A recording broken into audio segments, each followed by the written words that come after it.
Dealings with the Dead, number 13. In 1810, the disgusting confusion in the catacombs of Paris was so much a subject of indignant remark that orders were issued to put things in better condition. A plan was adopted for piling up the bones. In some places, these bones were 30 yards in thickness, and it became necessary to cut galleries through the masses to effect the object proposed.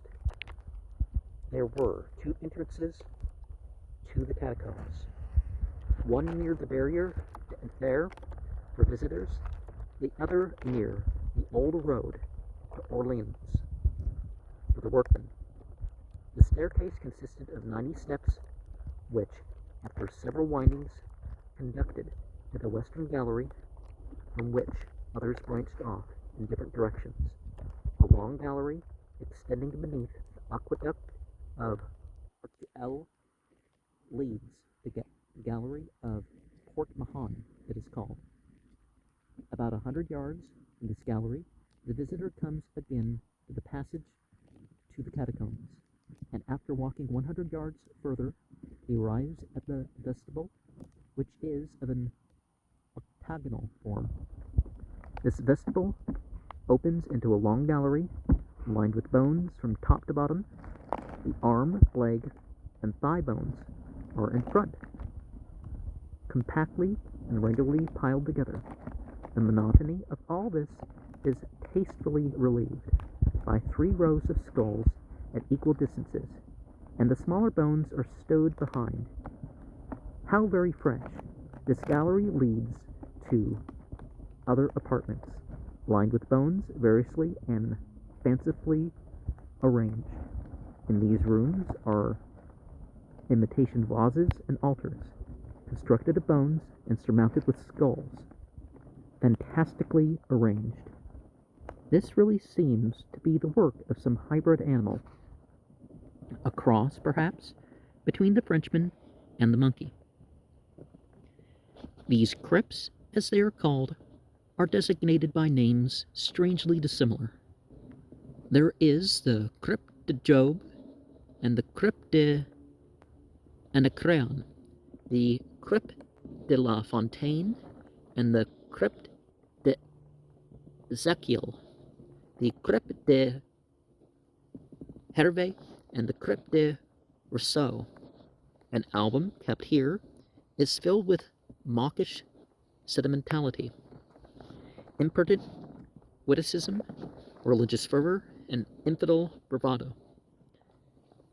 And we could also look at that sort of thing and say, well, just like a lot of the stuff, it's not Moses that wrote that grimoire, or Solomon, or whatever, the one in the Bible, it's some later one. So, we probably have something like that here with Ezekiel and Job and all that. The calculations vary as to the number of bodies whose bones are collected here. At the lowest estimate, the catacombs are admitted to contain the remains of 3 millions of human beings. Well, the bodies of human beings, anyways. While contemplating the fantastical disposition of these human relics, one recalls the words of Sir Thomas Browne in his Hydriotaphia. Antiquity held too light thoughts from objects of mortality, while some drew provocations of mirth from anatomies, and jugglers showed tricks with skeletons. Here, then, like broken teacups, wisely kept for show, are the broken skeletons of more than 3 millions of human beings paraded for public exhibition. Most of them doubtless received Christian burial, and were followed to their graves and interred with more or less of the forms and ceremonies of the Catholic Church, and deposited in the earth, there to repose in peace till the resurrection. How applicable here the language of the learned man, whom we just quoted, when the funeral pyre was out and the last valediction over, men took a lasting adieu of their interred friends. little expecting the curiosity of future ages should comment upon their ashes, and having no old experience of the duration of the relics, held no opinion of such after considerations. But who knows the fate of his bones, or how often he is to be buried? Who hath the oracle of his ashes, or whither they are to be scattered? How little did the joyous and guilty Jean Antoinette Poisson, Marquise de Pompadour, imagine this rude handling of her mortal remains. She was buried in the cemetery de Adesens in 1764, and shared the common exhumation and removal in 1805. It seems to have been the desire of mankind in every age and nation to repose in peace after death.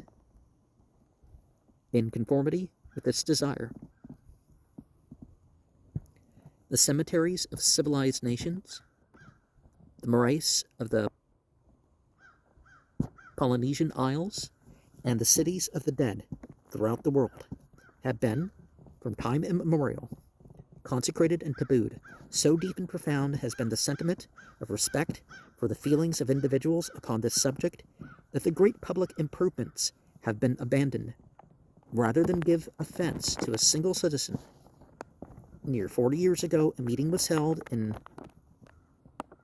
Faneuil Hall to consider a proposition for some change in the granary bearing ground. Which proposition was rejected by acclamation during the mayoralty of the elder Mr. Quincy. It was the wish of very many to continue the mall through the burial ground in the common. The consent of all but 2 or 3 was obtained. They were offered new tombs and the removal of their deceased relatives under their own supervision at the charge of the city. These 2 or 3 still objected, and this great public improvement was abandoned, and with manifest propriety. The basis of this sentiment is a deep laid and tender respect for the ashes of the dead, and an earnest desire that they may rest undisturbed till the resurrection, and this is the very last thing which is likely to befall the tenant of a tomb. For the owner, and tombs, like other tenements, will change owners, in the common phraseology of leases, has a right to enter, to view, and expel the leasee, if no survivor is at hand to prevent, and the new proprietor has other tenants whom he prefers for the dark and gloomy mansion. Well, I would say that, no, you don't cast them off elsewhere, you just, make room as the time goes on. And they, in process of time, shall be served in a similar manner by another generation. This is no exception. It is the general rule, the common course of dealing with the dead. A tomb containing the remains of several generations may become, by marriage, the property of a stranger. His wife dies, he marries anew, new connections beget new interests. The tomb is useless to him, because it is full. A general clearance is decreed. A hole is dug in the bottom of the tomb. The coffins, with an honorable exception, in respect to his late beloved, are broken to pieces, and the remains cast into the pit and covered up. The tablet overhead perpetuates the lie, sacred to the memory, and so on. However, the tomb is whitewashed and swept out, and a nice place he has made of it. All this I have seen again and again. Well, diseases that people are no longer immune to can pop up that way too. So when a tomb is opened for a new interment, dilapidated coffins are often found lying about, and bones, mud, and water on the bottom. We always make the best of it and stow matters away as decently as we can. We are often blamed for time's slovenly work. Grossman said that a young spendthrift who really cared for nothing but his pleasures was upon such an occasion seized with a sudden fit of reverence for his great-grandfather, and threatened to shoot Grossman unless he produced him immediately. He was finally pacified by a plain statement and an exhibition of the gentleman's bones behind other coffins. We could not be looked upon more suspiciously by certain inconsiderate persons if we were the very worms that did the mischief. As a class, we are as honorable as any other. There are bad men in every calling. There is no crime in the Decalogue or out of it which has not been committed by some apostle in holy orders. Doctors, well, depends on what you mean by apostle, right? If you say that they're the messenger prophet, I would say no. But official church positions, sure. Doctors and even apothecaries are occasionally scoundrels, and in a very old book, now entirely out of print, I have read that there was in the olden time a lawyer, rara avis, who was suspected of not adhering upon all occasions to the precise truth. Tombs are nuisances. I will tell you why.